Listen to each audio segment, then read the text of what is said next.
entrando, deixa eu ver ali, pessoal. Estamos entrando na live, só um momentinho para a gente fazer a captação aqui. Já estamos aí, vamos entrar no Facebook, vamos ver se já entramos ou não. Ele demora um pouco, né, para ir para o Facebook. Aí, ó, publicação, tal. Vamos ver se ele foi. Aí, já estamos no ar aí, pessoal. Já estamos no ar. Tenho que abaixar aqui para não dar captação de som. Só um momentinho aí, pessoal. E também... Só um momentinho aí, pessoal, que nós já vamos para o que interessa, né? Deixa eu ver aqui. Vou aqui na minha página. Vou compartilhar aí na tua página também. Deixa eu dar um acerto aqui. Já estamos aí. Deixa eu pôr aqui. Eu tenho que pôr Deixa eu pôr aqui também... Só um momentinho aí, pessoal. O título, né? Aqui. Vamos ver aqui a nossa... Vou pôr aqui, editar o nosso título. Isso demora um pouquinho, mas é sempre assim, ao vivo, né? Sabe como é que é? Que problema. Você é acostumado nessa parada aí. Né? Então, estamos aí, Misael. Você já curtiu? Já está na tua página aí, não? Provavelmente. Deixa eu ver aqui, então, vou curtir, compartilhar em uma página, vamos ver aqui como é que eu vou fazer aqui, de um amigo, Misael Caetano, ó. Está lá em Misael Caetano. Já foi, ok? Vamos lá. Está na tua página lá. É isso aí, pessoal. Boa tarde. E estamos iniciando mais um programa, O Ponto da Política. Eu sou Chicão Somavila, editor deste programa, que é realizado da cidade de Pinhais, no estado do Paraná, para o Brasil e para o mundo. Hoje, quinta-feira, dia 4 de junho de 2020, são 17 horas. Hoje, excepcionalmente, estamos fazendo nesse horário por conta de que nosso convidado não dispunha de outro horário. Então, nós estamos aqui fazendo a live neste horário. E na pauta de hoje, vamos falar sobre as manifestações contra o racismo no ZEUA e no Brasil, a classe política e o combate ao coronavírus. Como sempre digo, o espaço é aberto e democrático. Participe com perguntas, observações, críticas ou sugestões. Né? E para falar sobre esse assunto, na conexão de hoje, direto de Curitiba, está o advogado, o doutor Misael Caetano. Ele é advogado nas áreas civil e trabalhista e é professor, é membro do Centro de Letras do Paraná, ex-presidente e fundador da Comissão de Igualdade Racial da OAB, da Ordem dos Advogados do Brasil, Seção Paraná, membro da Comissão de Análise de Cotas Raciais do TRT9, do Trabalho, né? É MBA em Administração Pública e Gerências de Cidades. Olá, doutor Misael Caetano, grato pela sua participação no programa. Tudo bem com você? Muito grato, muito obrigado, Chicão Somavila. Sempre te acompanho, você e as tuas lives. Olha, Chicão, como é bom as redes sociais e pessoas como você, com uma boa formação maravilhosa, que você é formado nas ciências políticas, né? Pela Uninter, você acabou de contar para mim aqui via off.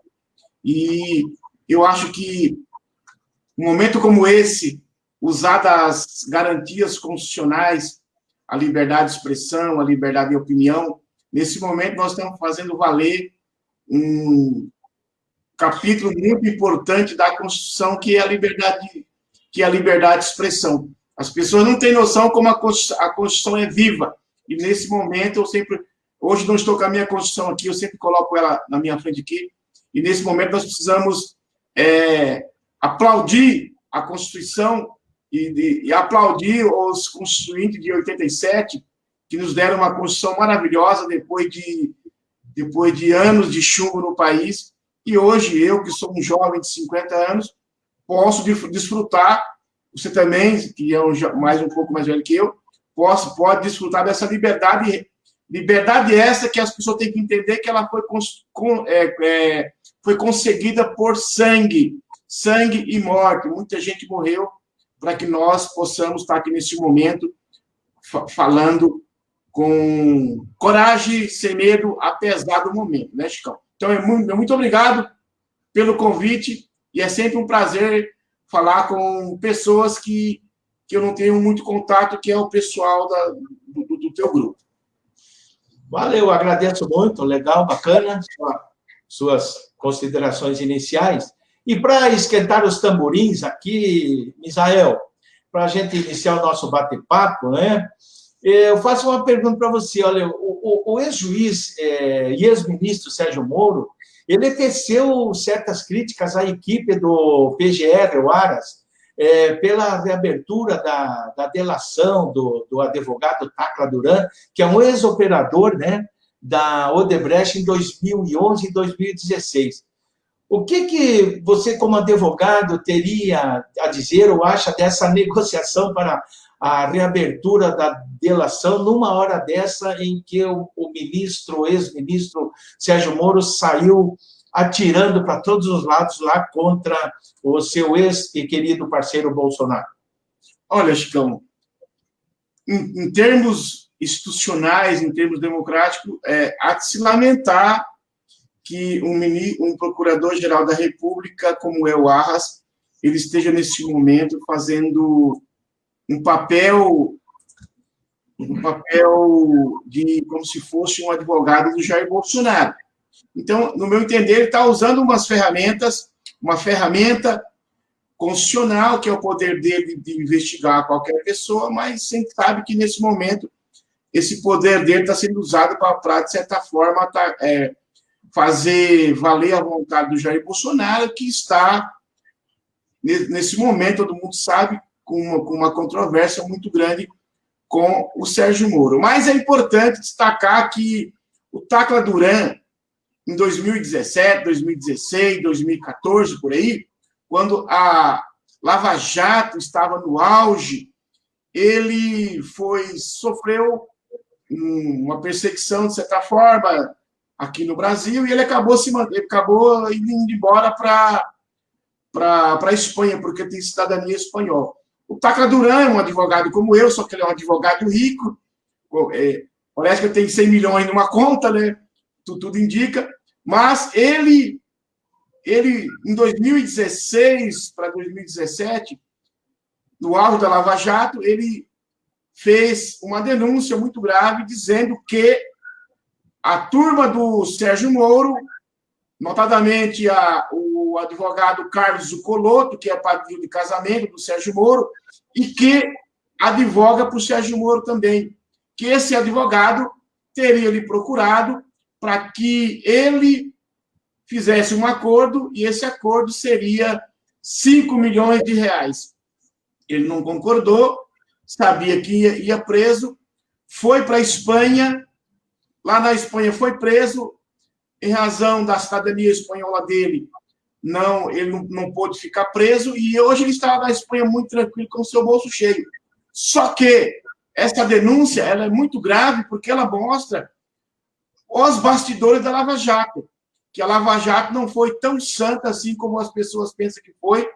Eu até comentei hoje com um colega meu que aonde há vultos faraônicos, ações faraônicas, juiz, advogado, promotor, procurador, fique tranquilo que essas ações elas não correm de maneira tão tranquila como tem que ser. Então, é muito grave. Por quê? É grave, Chicão Somavilha, porque o Tacla Duran, essa denúncia que ele fez no passado, que agora, com certeza, está negociando com o Augusto Arras, essa denúncia é muito grave, porque mostra que ali ocorreu negociações escusas envolvendo o ex-ministro Sérgio Moro e o seu grupo. É isso mais ou menos as informações que nos chegam. Agora é óbvio, né, que tem que se investigar, o Arras vai ter que ouvir ele vai ter que provar. Ele disse que tem um caminhão de documentos lá com ele provando essa fala dele. Agora, o Sérgio Moro ele vai ter que provar, vai ter que se defender, e será mais um desgaste muito grande. Ele que pretende ser, com certeza, presidente da República. E, ao meu ver, a delação desse advogado irá desgastar muito, muito o Sérgio Moro, se o Tarra Duran, que é um advogado brasileiro que está morando na Espanha nesse momento, conseguir provar que realmente ocorreu essa negociação. Ele deve ter imagem, deve ter foto, ele é advogado, deve ter gravações, com certeza. Eu lembro que ele foi ouvido numa CPI, uma CPI que foi, salvo engano, coordenada pelo Paulo Pimenta, o Vadir Damus, que é um colega meu advogado, mais o... Ex-deputado também. Ex-deputado, mais o doutor Eugênio de Aragão, mais o Paulo Pimenta, parece que foram até a Espanha conversar com ele, mas naquele momento não deram ouvido ao pessoal do PT, porque naquele momento a Lava Jato era endeusada, e tudo que a Lava Jato falasse, tudo que os procuradores de Curitiba falassem, tudo que a República de Curitiba falasse, era tido como verdade, então não deram muito aso. Agora, com certeza, será dado aso, porque quem está na presidência da República, Jair Bolsonaro, e o Procurador-Geral da República quer levar isso à frente. Beleza, legal, bacana, muito interessante suas colocações, com conhecimento, né? Deixa eu ler alguns nomes aqui, pessoas que estão nos acompanhando: Maria Helena Somavila, Ana Paula Ferraz, o Evandro Martini, lá da Itália, e inclusive vou entrevistar o Evandro no sábado que vem. A gente sempre tem um programa, e esse dia tinha dado uns problemas aí no programa, e eu estava sem condições de fazer essas entrevistas, e agora acertamos aí, Evandro, sábado estamos aí, ok? Percy Lima, lá de Foz do Iguaçu, ex-prefeito municipal de Foz do Iguaçu, e não sei não se ele não estuda aí não está estudando aí como pré-candidato, uma possível candidatura lá para frente. Marcelo Marcelino também entrou. Marcelo Marcelino falou aqui, o professor Marcelo Marcelino: este tema é de vital importância para que possamos passar o golpe a limpo. As disputas entre o Bolsonaro e o Moro colocaram essa questão novamente na linha de frente do que vem ocorrendo no Brasil, bem antes das eleições de 2014, diz aqui. Mas é isso aí. Então, como falei, era para esquentar os tamborins, e depois hoje ainda vou fazer uma live com o professor Marcelo Marcelino, mais ou menos sobre esse assunto também. Misael Caetano, vamos falar aqui sobre as manifestações nos Estados Unidos, né? E vamos falar também sobre as manifestações aqui no Brasil. O assassinato por asfixia de George Floyd, um cidadão negro de 46 anos, por um policial branco, resultou em uma gigantescas manifestações lá nos Estados Unidos, e que contém, em sua grande maioria, jovens pretos e brancos, que já não suportam mais as diferenças sociais e estruturais nos Estados Unidos, que diz que é o país da liberdade, etc. e tal.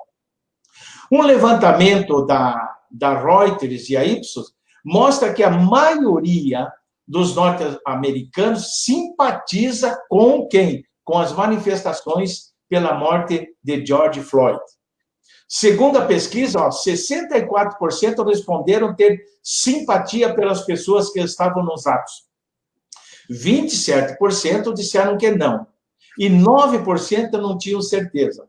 Veja só, 55% dos estadunidenses, também na mesma pesquisa, reprovam a forma com que Donald Trump vem tratando o caso. Eu faço a pergunta a você, doutor Misael Caetano. Nós podemos entender as manifestações como um resgate das lutas sociais, direitos civis, lideradas por Martin Luther King nos anos 60? Os jovens estão cansados mesmo de tanta banalidade da violência. Eles veem nesse momento que devem lutar para garantir assim, um futuro melhor, com menos desigualdades, direitos civis para todos? Olha, há uma diferença muito grande nas lutas dos direitos civis dos anos 60, liderada por Martin Luther King e pelo Malcolm X, né? Há uma diferença porque, naquele momento, os Estados Unidos eram um país praticamente dividido entre brancos e negros. Então, a luta ali era só dos negros americanos, pelo brilhante Martin Luther King, que era advogado também como eu. É um orgulho ser advogado, viu, Chicão? Grandes homens, grandes advogados no mundo fizeram a diferença, como Nelson Mandela, como Martin Luther King, Rui Barbosa, dentre outros, né?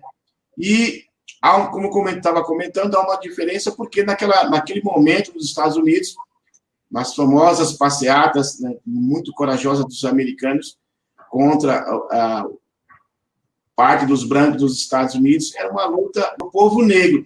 Agora, o que se percebe nessas lutas dos anos 2000, 2020, é que essas passeatas, eu estava observando essa semana pela TV Globo, que fez duas lives, duas entradas maravilhosas das marchas, ao vivo, no meio das marchas, muito interessante, né, Chicão? Você vê de perto um repórter no meio da massa, trazendo as informações por 3, 4 minutos, e isso me chamou a atenção, porque as passeatas não eram só de brancos, nem de pretos, eram de todas as raças.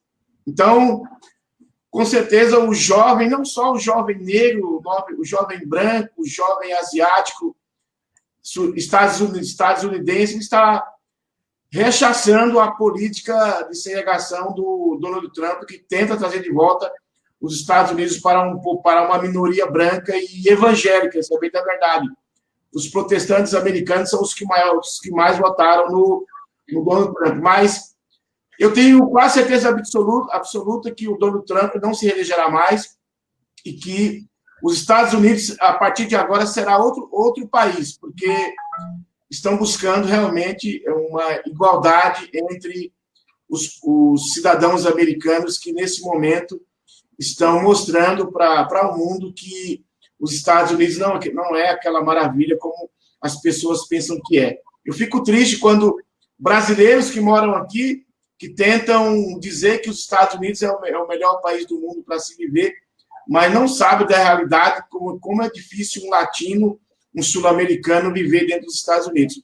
Mas, com certeza, o Chicão Somavila, a luta por direitos, ela se faz infelizmente, com luta mesmo, é ir para a rua, é mostrar a cara, é falar porque que está infeliz, que não está contente. E a manutenção de direito é a mesma coisa. Nós temos a humanidade já avançou muito. O pós-1789, pós-Revolução Francesa, houve conquistas maravilhosas em muitos países, com constituições democráticas, como a Constituição da Alemanha, do pós-guerra, a Constituição de Weimar, a Constituição mexicana, que foi a primeira Constituição democratíssima do mundo, a Constituição brasileira. Eu vejo os brasileiros dizendo com orgulho que a Constituição americana não se mexe, mas a Constituição americana é muito, ao meu ver, muito atrasada, já deveria ter feito outra Constituição americana, porque aquilo não representa os anseios do povo americano. Constituição avançada é a nossa. A nossa Constituição, sim, é avançada. Desde o preâmbulo até o artigo 8º do preâmbulo do artigo 1º, que trata das questões do princípio da igualdade, dos direitos objetivos da Constituição, do artigo 5º, que trata das garantias constitucionais, liberdade de expressão, liberdade de opinião, liberdade de direito de petição, direito de você buscar em juízo aquilo que é de direito, uma ferramenta maravilhosa que é o habeas corpus, e também a nossa Constituição, ela trata também do racismo, que é inafiançável, imprescritível, e outras garantias, e além dos direitos sociais que estão presentes no artigo 6º, que é saúde, segurança, educação, mobilidade urbana, enfim, uma Constituição avançada é a nossa, e com certeza o povo americano irá fazer uma grande luta, e a morte do George Floyd não será em vão, mas uma morte muito, muito perturbadora, Chico, muito perturbadora. Você vê um homem sendo asfixiado por outro homem, um momento tão brutal, e as imagens pegaram a morte dele, porque e ainda gritando, e ainda falando, gritando, apelando, não consigo respirar, principalmente, né? Muito dolorosa, e infelizmente alguns... eu queria usar uma palavra aqui pesada, mas a minha inteligência emocional me bloqueou. Infelizmente, algumas pessoas acham que o racismo não existe, né, Chicão? Exatamente. O racismo está aí nos Estados Unidos, o racismo está em nós aqui no Brasil, né? O povo negro sofre muito. Historicamente, o povo negro sempre foi colocado em segundo plano. Nós estamos comentando nos Estados Unidos, apesar do povo americano ter, com a Guerra da Secessão, né, do que ocorreu, eu não lembro o ano, acho que foi 1800 e pouco, 1860, por aí, né, Chicão? Mais ou menos, por aí. Você que é sociólogo. Guerra da Secessão. Isso, quando ocorreu o fim da escravidão, que o George Washington, né, o grande Abraham Lincoln, né, o Abraham Lincoln, que foi o presidente dos Estados Unidos naquele momento, ele se preocupou em dar 40 acres de terra, dar uma junta de gado, uma junta de cavalo e ferramentas para os negros americanos se desenvolverem economicamente. Lá também, naquela época, há 160 anos aproximadamente, eles também tiveram a oportunidade de já criar suas primeiras universidades. Mas, infelizmente, o racismo ele perdura em alguns grupos sociais americanos. Temos a tal da Ku Klux Klan, né, imagens nefastas que nos chegam, a Ku Klux Klan nos anos 60, queimando negros vivos, enforcando negros em árvores, chicoteando, perseguindo os negros americanos. E, infelizmente, em 2020, mais um policial branco, com apoio de outro policial negro, de um asiático, vendo aquele cidadão morrer, e não teve a compaixão, porque é o sentimento humano, nós devemos ter como ser humano, não tiveram a compaixão naquele momento de socorrer um homem de 2 metros, mas que, infelizmente, parece que tinha uma alma de criança, que ele estava ali naquele momento. O crime dele, aqui no Brasil, nós chamamos de crime de pequena monta, e não justifica nenhum cidadão, nenhum policial, em razão de sua cor, da sua raça, da sua religião, simplesmente escolher um cidadão para usar a força a mais, porque aquele cidadão é de cor negra. Ok, deixa eu ver mais uns nomes aqui. O Marco Aurélio está nos assistindo, o Valdemir Ribeiro também está nos assistindo. O Marco Aurélio fala, parabéns pelo programa, mais um tema ótimo. E o Percy Lima diz que está lá nos assistindo, legal, bacana. Ainda nesse tema, Dr. Misael Caetano, em 1964 foi criada a Lei dos Direitos Civis nos Estados Unidos, que garantia, né, a tão esperada igualdade entre negros e brancos.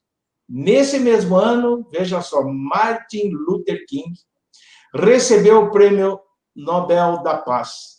Martin Luther King, olha só, aos 39 anos de idade, foi assassinado por um tiro em Memphis, no Tennessee, dia 4 de abril de 68.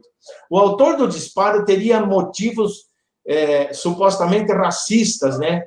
E em dezembro de 1999, no entanto, um processo civil no estado do Tennessee chegou à conclusão de que sua morte foi planejada por membros da máfia e do governo norte-americano. É brincadeira, né, Misael Caetano? O governo norte-americano em conluio com a máfia, tramando a morte de um jovem advogado negro que lutava e liderava, enfim, as lutas pelos direitos civis nos Estados Unidos. Né? Oi, pode falar. O Martin Luther King deu o resultado porque o último presidente americano foi um negro, né? Barack Obama. Barack Obama, um negro com uma formação maravilhosa. Agora, infelizmente, o povo americano não compreendeu o que o Barack Obama tentou implementar em termos de avanços, implementar uma social-democracia, implementar políticas sociais. O Barack Obama ele não fez o sucessor, é bem da verdade, né? Ele não fez o sucessor. Sucessor porque os ricos americanos rechaçavam as suas políticas sociais, isso é bem da verdade. Os ricos americanos não aceitaram o programa americano, a maior encrenca do povo americano, falando a grosso modo, foi que o americano criou um tal de Obamacare. Se o Obamacare era um cartão que o cidadão americano teria direito a 50% do pagamento das suas despesas com a medicina, né? com a saúde. Você vê que absurdo. Então, mas com certeza o povo americano irá rechaçar o Donald Trump, o Trump não irá se reeleger, e eles irão eleger um Joe Biden, que é um conservador, de certa forma. E foi vice do Obama, né? O vice do Obama, vão eleger o Joe Biden. Esse Joe Biden, com certeza, ele irá implementar a chamada social-democracia, que é aquilo que eu defendo, viu, Chicão? Eu defendo a social-democracia. Estou estudando a social-democracia desde 29, com a crise de 29, com o pós-guerra de 48, com a crise de 2008, a essas implementações, essas intervenções do Estado da economia, foi o que fizeram o mundo avançar, isso é bem da verdade, e as economias se equilibrar. Então, com certeza, o povo americano, para encerrar o assunto Estados Unidos, né? Estão nos dando um exemplo nesse momento de como fazer luta por manutenção e por querer crescer nas questões sociais. Eu tenho certeza que o próximo presidente americano irá avançar nas políticas sociais que são mal compreendidas. Agora, com certeza, no Brasil, as pessoas irão compreender mais, porque eles estão sentindo que, desde a economia, desde a saúde, desde o SUS, é importante a intervenção do Estado na economia, principalmente para mitigar os efeitos negativos do capitalismo. E o povo americano, o jovem americano, que, ao meu ver, está buscando, nesse momento, igualdade em tudo, eles irão direcionar bem o destino da sua nação. Beleza, perfeito. O SG Emerson também está assistindo. Saúde para você aí, Emerson, beleza? Um grande abraço, ótima recuperação. Marcelo Marcelino, grande tema esse dos direitos humanos e da violência contra os negros e outras minorias. Alfredo Tadeu Cardoso também acabou de entrar agora aqui. Um grande abraço para você também. Doutor Paulo Sérgio, colega meu advogado, está nos acompanhando. Beleza pura. O Misael Caetano, veja só, agora vamos entrar aqui na questão do racismo aqui no Brasil, né? Declaração de Sérgio Camargo, o presidente da Fundação Cultural, né, Palmares, Sérgio Camargo, classificou o movimento negro como escória maldita, dizendo que abriga vagabundos, e chamou Zumbi, com perdão da palavra, mas ele chamou, está em todos os jornais, chamou Zumbi de filho da puta que escraviza pretos. E está em todos os jornais aí, eu peguei textos de jornais. Sérgio Camargo também, segundo uma matéria que eu tenho o link aqui, também manifestou o desprezo, né, pela agenda da consciência negra, e se referiu a uma mãe de santo como macumbeira, e prometeu botar na rua diretores da autarquia que não tiverem como meta a demissão de um esquerdista. Dr. Misael Caetano, como cidadão e também como ex-presidente fundador da Comissão da Igualdade Racial da Ordem dos Advogados do Brasil e membro da Comissão de Análise de Cotas Raciais do Tribunal Regional do Trabalho, nona região, é isso? Que análise pode ser feita em relação às declarações de Camargo, dessas que eu acabei de ler agora? Como é que é o nome dele? Que eu nunca liguei para o nome dele. Eu acho que Camargo, presidente da Fundação Palmares. Eu acho pessoas irrelevantes e o cérebro rechaça, né, Chicão? O meu cérebro só acolhe pessoas relevantes, pessoas interessantes. Eu tenho esse mal, que pessoas não relevantes, que não soma nada para a minha formação como ser humano, e que não constrói nada de bom para a sociedade, eu procuro excluir. O meu cérebro exclui porque eu sofro menos. Então, esse senhor Sérgio Camargo, se ele tivesse estudado história, se ele tivesse estudado história, principalmente história da África, é a obrigação dele estudar a história da África, ele é negro, ele não teria essa visão do movimento negro e das lutas dos povos negros no Brasil. Ele não teria falado isso se ele tivesse lido a última obra do Laurentino Gomes, né, que trata da escravidão, aonde negros saíram, aproximadamente 12 milhões de negros saíram da África, mas só 5 chegaram no Brasil. Só 5 milhões chegaram no Brasil. Esses negros, eles eram colocados no navio tumbeiro, porque lembrava um túmulo, e esses negros, de cada 100 negros que eram colocados nesses navios tumbeiros, quando cruzavam o Atlântico, só a metade chegavam no Brasil, ou 40%. E essas pessoas, esses corpos iam sendo jogados no rio, no Oceano Atlântico.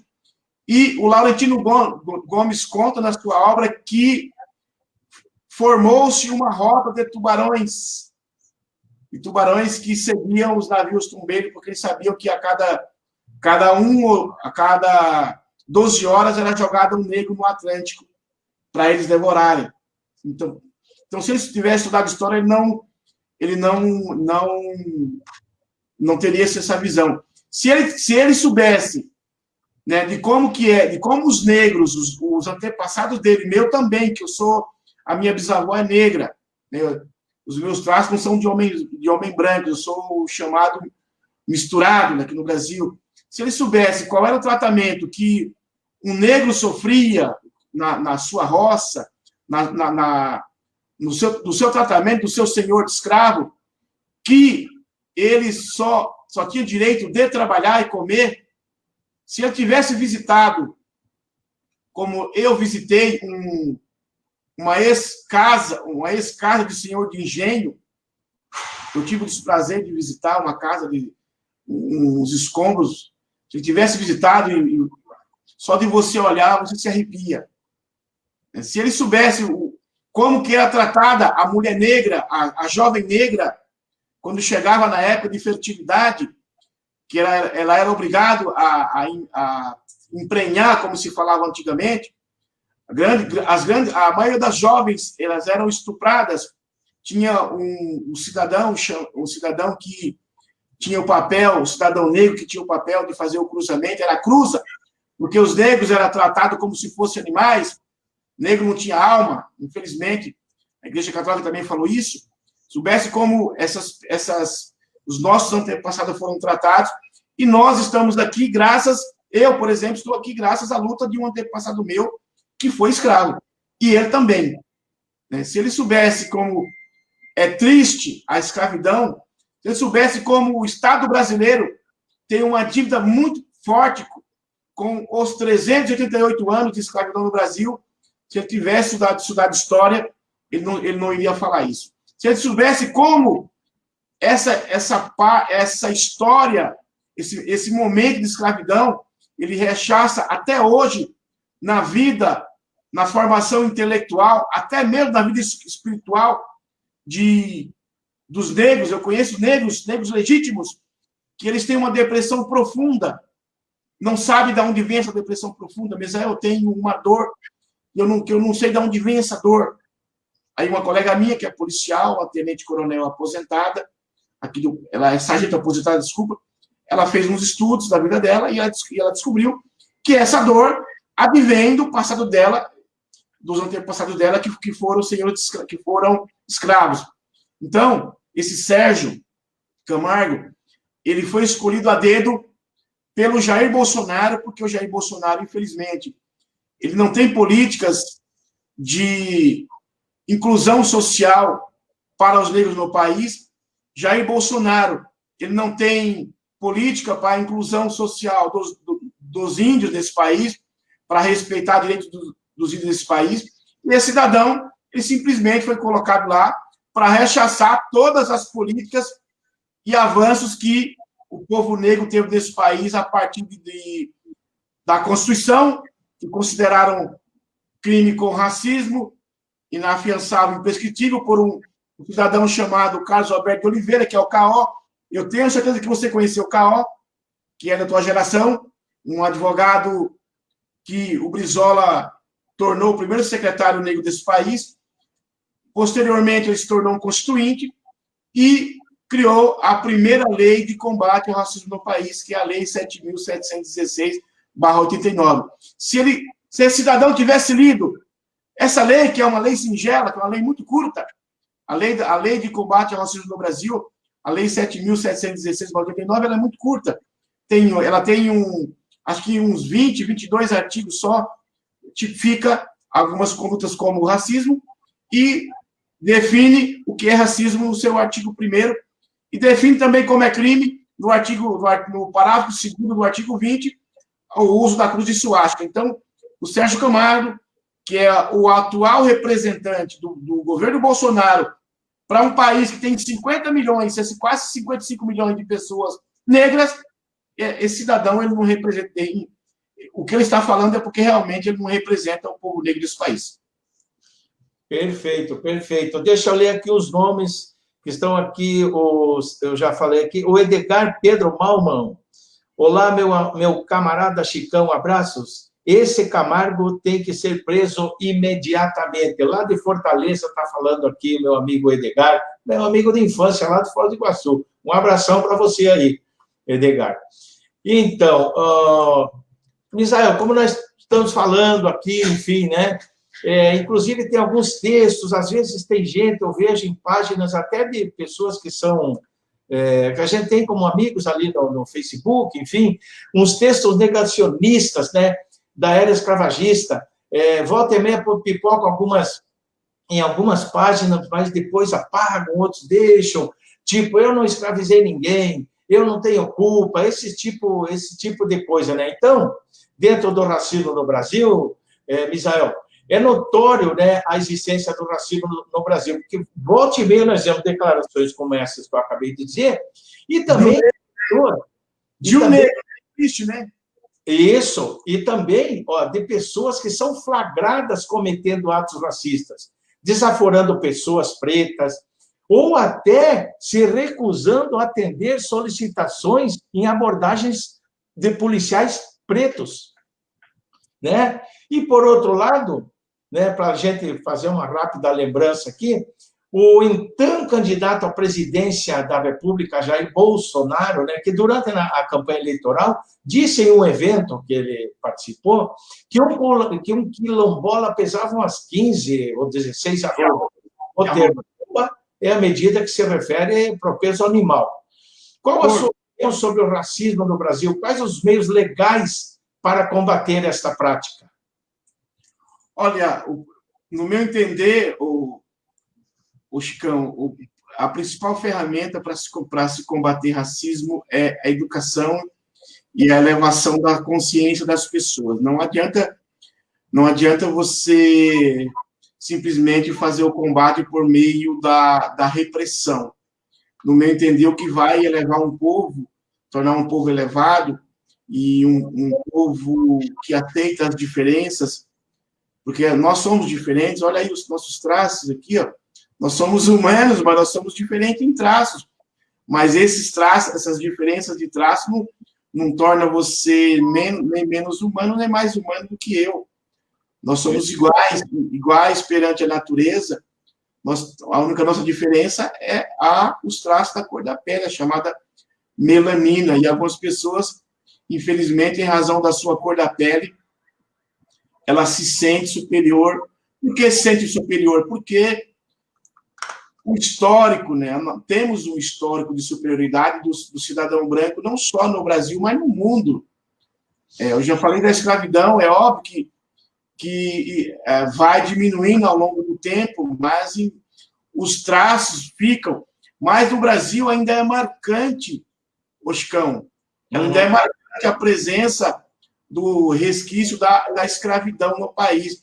Apesar dos avanços conquistados nos governos Lula e Dilma, principalmente no governo Lula, Chicão, que ali se implementou a lei de cotas raciais, lei de ações afirmativas, que hoje praticamente mais de 50% das universidades do Brasil já tem pessoas de pele negras e pardas.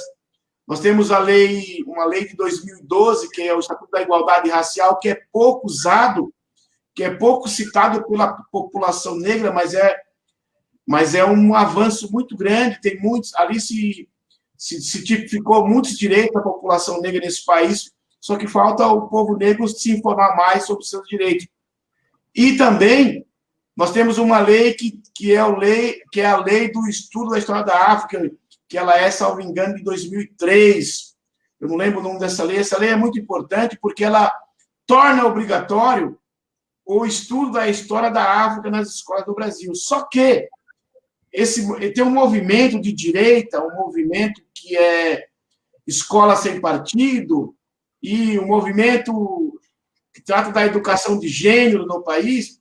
Quando um professor no Brasil começa a falar de igualdade racial, ou começa a tocar em algumas questões religiosas ligadas às culturas de matriz africana, o candomblé, em outras regiões, outras religiões, algumas crianças que são evangélicas chegam, comentam com seus pais, e alguns pais que são ignorantes, que têm pouco conhecimento de história, vão para a escola e falam para a diretora, se a professora não parar de falar de religião de macumbeiro, vai tirar os seus filhos da escola, vai denunciar o professor. Então, há uma luta muito grande de alguns grupos sociais no Brasil que não aceita a questão da promoção da igualdade racial no país. Então, muitos professores, Chicão, eles têm muito medo de tocar nessa questão da promoção da igualdade racial,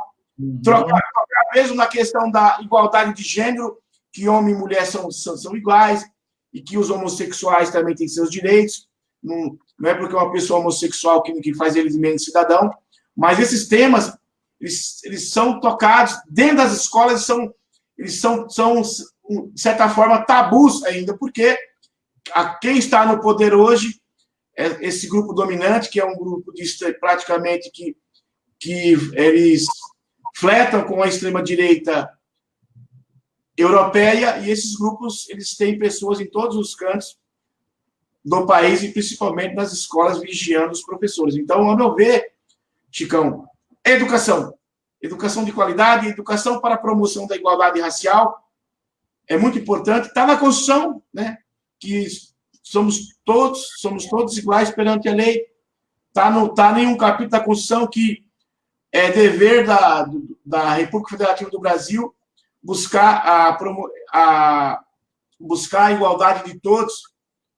Esse é um dos pontos. Agora, outro ponto importante, é preciso combater no Brasil o chamado racismo institucional. O que é o racismo institucional? É aquele racismo que é velado dentro das instituições do Brasil. Eu te vou fazer um desafio. Você mora onde? Você mora em Pinhais? Você mora em Pinhais? Mora em Pinhais. Mora em Pinhais. Olhe a foto da posse da atual prefeita. Olha a foto da posse. Quantos negros tem na posse? Quantos negros foram nomeados secretários? Olhe na foto da posse do prefeito Rafael Greca. Veja quantos negros tem secretários municipais aqui em Curitiba. Olhe na foto de posse da Câmara de Vereadores. Você conta negros a dedos. Olhe na foto da Assembleia. Você conta negros a dedos. Olhe na foto do Temer, na posse do Temer. quantos negros tem. E olhe na foto de posse do Jair Bolsonaro e quantos negros tem. Vá num posto médico, depois que os cubanos foram embora, veja quantos negros o médico tem. Vejam quantos policiais em cargos superiores, em cargo de comando da Polícia Militar, no Exército Brasileiro, na Marinha Aeronáutica. Isso aí é o chamado racismo institucional. Olhe as novelas brasileiras, quantos negros tem. As novelas, veja as novelas, quantos atores negros tem. Agora que a Rede Globo resolveu, de certa forma, dizer que negro também é médico, que negro também é advogado, porque há uma pressão muito grande na sociedade. Então, há um racismo institucional no Brasil, os negros não conseguem chegar às grandes profissões, aos grandes cargos das grandes empresas. Vejam quem são os diretores das grandes corporações no Brasil, das grandes empresas, Renault, Petrobras, Volvo do Brasil, as grandes empresas. Vejam quantos diretores negros têm. Isso é o chamado racismo institucional velado que prepondera no Brasil. Então, é preciso que, se nós quisermos um país mais igualitário, é preciso que esse racismo institucional seja combatido e que o próprio Estado, que não é esse Estado que está aí hoje, porque quem está no poder hoje, ele tem os seus negros de brinquedo. O Jair Bolsonaro, ele tem um deputado que ele carrega para cima e para baixo, parece um bonequinho de brinquedo. Ele tem esse cidadão que você falou aí também, que não representa o povo negro. Então, é preciso que se faça valer, que se faça o combate a esse racismo institucional velado e, acima de tudo, que os jovens negros sejam incentivados a chegar nas universidades e que as grandes corporações, e que se faça valer a lei de cota em todos os concursos. Todos os concursos públicos desse país têm que fazer valer a lei de cota, as ações afirmativas, para que nós possamos, daqui mais ou menos uns 100 anos, as pesquisas mostram que mais 3 gerações para que nós possamos ter realmente um país igualitário, apesar da grande maioria ser negros e pardos. Perfeito, perfeito. Deixa eu ver aqui quem que está. Chiquinho Biazeto está nos acompanhando. Meu amigo Chiquinho Biazeto, do movimento da terceira idade. Oh, legal. Tem aqui Zélia Veiga, Amaro Bail, meu amigo lá do Foz do Iguaçu, professor Rafael Pons Reis, que eu assisti ontem, o Everton Mossato também está aí, Silmara de Cássia Luciano, né? A Dulcineia Nascimento, deixa eu ver aqui, quem mais aqui, para mim não esquecer de ninguém, a Neuci Somavila, o Dércio Maicote também, Paulinha Kizar, e, né, estamos aí com todas essas pessoas nos acompanhando, muito obrigado, a gente pede aí que vocês, por favor, se puderem compartilhar, a gente agradece muito, né, e continuando aqui, mais uma situação interessante aqui, né, agora sobre a pandemia aí, doutor Misael Caetano. Apesar dos números, né, aí, alertas de especialistas na área da saúde, como virologistas, infectologistas, epidemiologistas e demais cientistas da área da medicina e da pesquisa, além da experiência de outros países, as mortes pela Covid-19 vêm aumentando consideravelmente no Brasil. Claro, municípios, estados, enfim. O Brasil conta hoje, eu peguei os dados hoje, 590.500 infectados, sem contar as subnotificações. 253.570 recuperados. 32.700 pessoas mortas.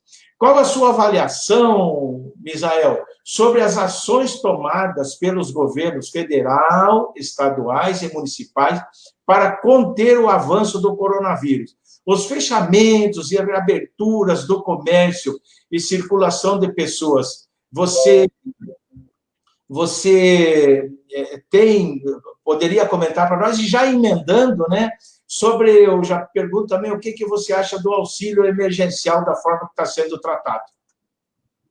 Olha, acho que a forma com que o governo federal tratou a pandemia da Covid-19, ela é assustadora. Ele negou, todo mundo sabe que ele vem negando há muito tempo pela pressão de empresários desse país. Ele representa o atual governo, ele representa o grupo empresarial, ele representa os banqueiros desse país, infelizmente, e ele sofreu uma pressão muito grande desse grupo de empresários para que não ocorresse o chamado lockdown, né, que é a parada total das cidades. Nós deveríamos ter pegado como exemplo o que ocorreu em Wuhan, na China, né? O que aconteceu na China? O governo chinês, a mão de ferro, quando descobriu que 4, 5 pessoas estavam morrendo pela Covid-19, eles isolaram a cidade, isolaram a região, não entrou nenhuma agulha. Durante esse período de isolamento, lá em Wuhan, na China, não entrou um avião, não desceu um avião, não entrou um carro, não saiu ninguém da região de risco. O que aconteceu? 60 dias depois, salvo engano, não sei qual é o tempo, Chicão, não sei se você sabe o tempo, 60, 90 dias depois, Wuhan abriu as portas, abriu seu comércio com 4 mil mortes. Então, a China, em um país de... acho que é 1,5 bilhão de pessoas agora, né, Chicão? A China hoje é 1,5 bilhão de pessoas, né? Isso. Daí para mais. Isso, é 1,5 bilhão de pessoas. Isso. Um país com 6 vezes maior população do país. 6 vezes não dá mais, né? 6 vezes mais a população do país. Nós temos 200 milhões, então morreram, infelizmente, não dá para dizer que só morreram, não morreram 4 mil pessoas na China. Se o vírus se alastra para toda a China, que a China tem regiões muito pobres, regiões miseráveis, seria uma catástrofe na China. Então, o governo chinês, ele deu um exemplo para o mundo de como se controlar. O que ocorreu? Alguns países da Europa, como Itália, principalmente na província de Bérgamo, na cidade de Bérgamo, não respeitaram a Covid-19. Espanha não fizeram isolamento social. Então, muitos países da Europa que não fizeram isolamento social, no momento certo, pagaram um preço muito grande, muita gente morreram. E aqui no Brasil, chegou-se um pouco mais tarde. Então, nós tínhamos já o exemplo desses países, o exemplo positivo e o exemplo negativo do que deveria ser feito, e não o governo federal, o governo Jair Bolsonaro, infelizmente, não acolheu aquilo que seus ministros da saúde queriam, principalmente o Mandetta, que é um brilhante médico, não acolheu, ficou simplesmente negando o vírus, ele ficou desmerecendo a vida no país, ficou fazendo chacota com a vida.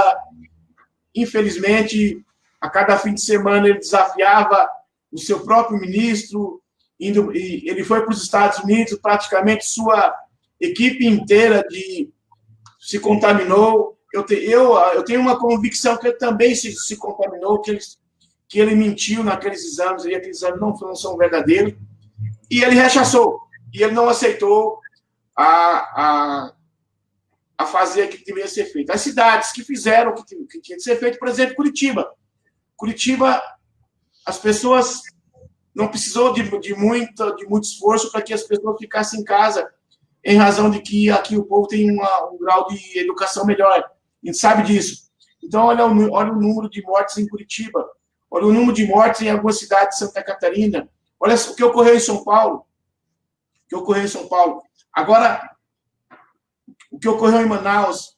Agora, infelizmente, algumas pessoas, por somatizar, por entender que aquilo que o maior líder da nação hoje, que é o presidente da República, age de uma forma, segue o seu pensamento e estão pagando um preço muito grande. Hoje mesmo, Chicão, eu recebi a notícia de um amigo meu, um amigo muito próximo meu, eu estou um pouco triste porque ele está com todos os sintomas da Covid-19, um homem de 40 anos de idade, faz direito, pai de 3 filhos e está em casa agora aguardando o resultado dos exames de saúde. Mas tudo, pelo que ele me contou aqui, são todos os sintomas da Covid-19. Então, é muito triste você ter um presidente da República, Chicão, que ele relativiza o valor da vida.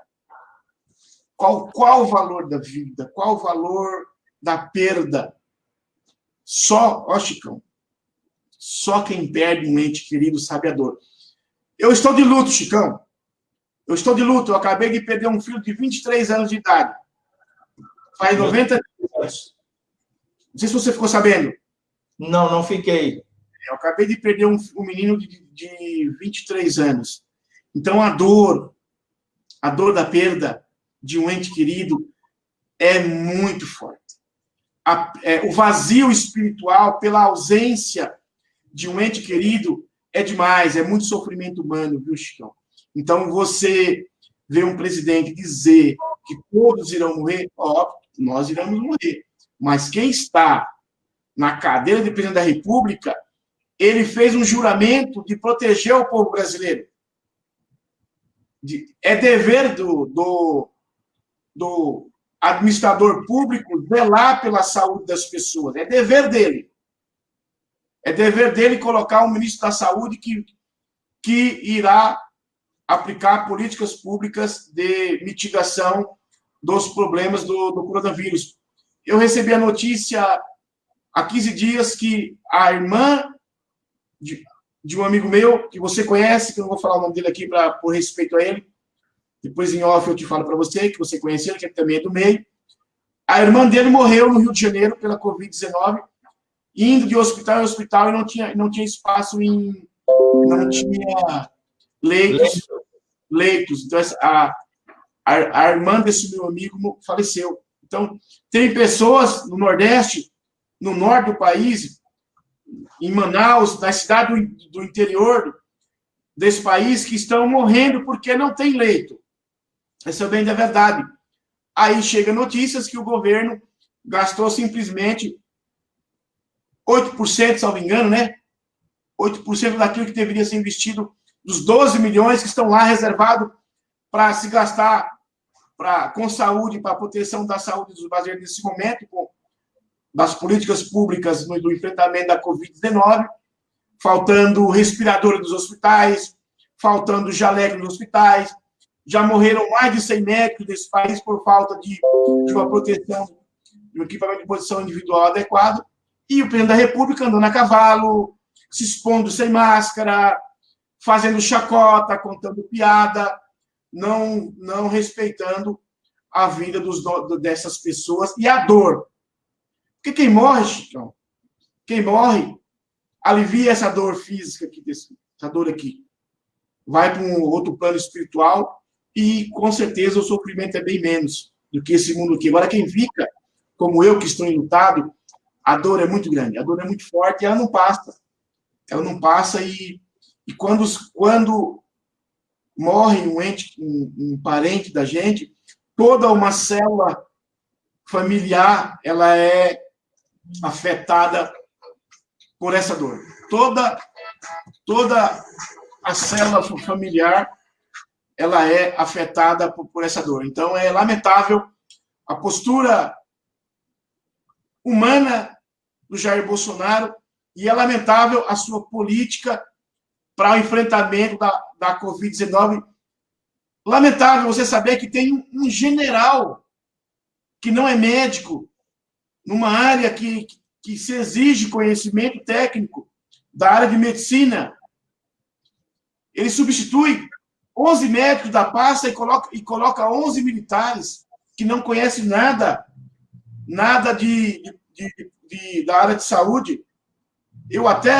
Chicão, eu até discuti hoje com um jornaleiro, que é engenheiro, que ele veio dar palpite da área jurídica. Eu falei, meu filho, você não conhece direito, porque direito conheço eu.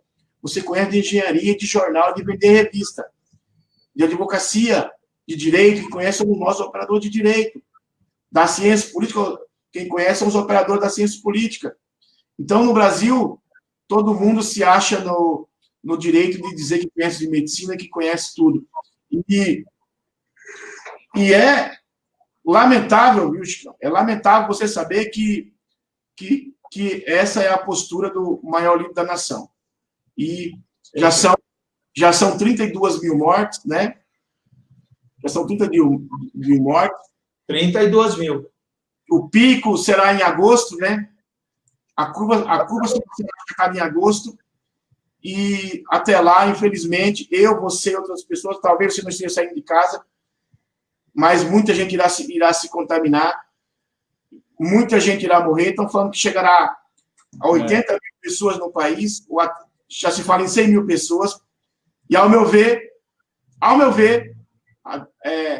o atual presidente ele tem grande culpa, sim, nessas mortes, porque ele não está liderando, deveria liderar.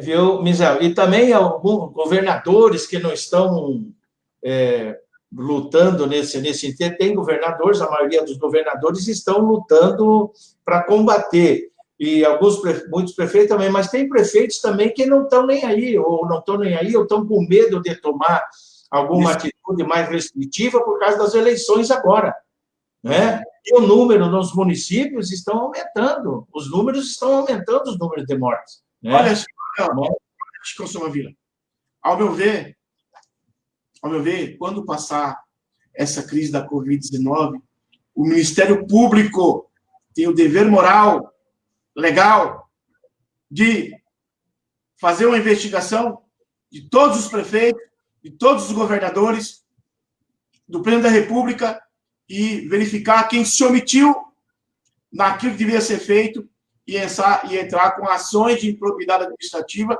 e com ações penais para penalizar essas pessoas para responder pelos crimes de omissão ou crimes de falta de...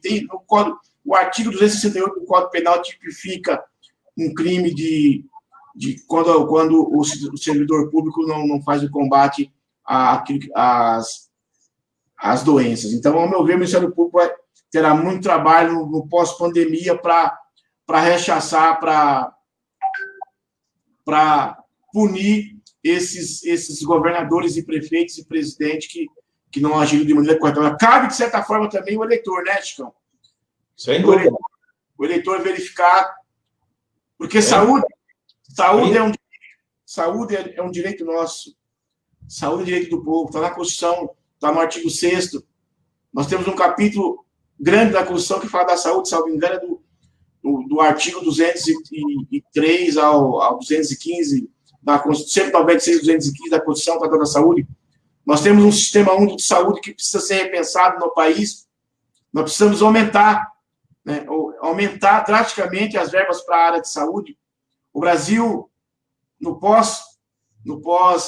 Brasil com o governo Temer e nas reformas que foram feitas, nessa PEC do teto, o Brasil, em 4 anos, perdeu quase 20 bilhões na área de saúde, em média 6 milhões por ano, a área de saúde perdeu. Então, nós precisamos repensar, e o povo brasileiro tem que colocar o pinguim nesse momento e perceber que o voto é muito importante. Perfeito. Votar é muito importante. Eu deixo eu ler alguns nomes aqui, antes eu só quero reforçar o que você acabou de dizer, que saúde é um direito de todos e um dever do Estado, né? Quero ver uma igualdade de fato, a cor da pele não mostra capacidade. Passarinho Ayrton está assistindo também aqui, Anderson Roque também está assistindo, o Ozzy Oliveira está assistindo conosco também aqui.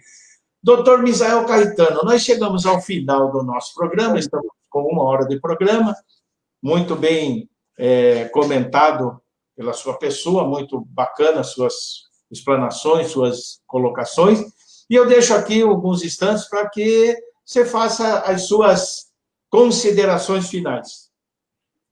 Olha, eu, como homem e cidadão enlutado que sou nesse momento, eu estou vivendo uma dor muito grande, que é a perda do meu único filho, meu amado filho Emanuel.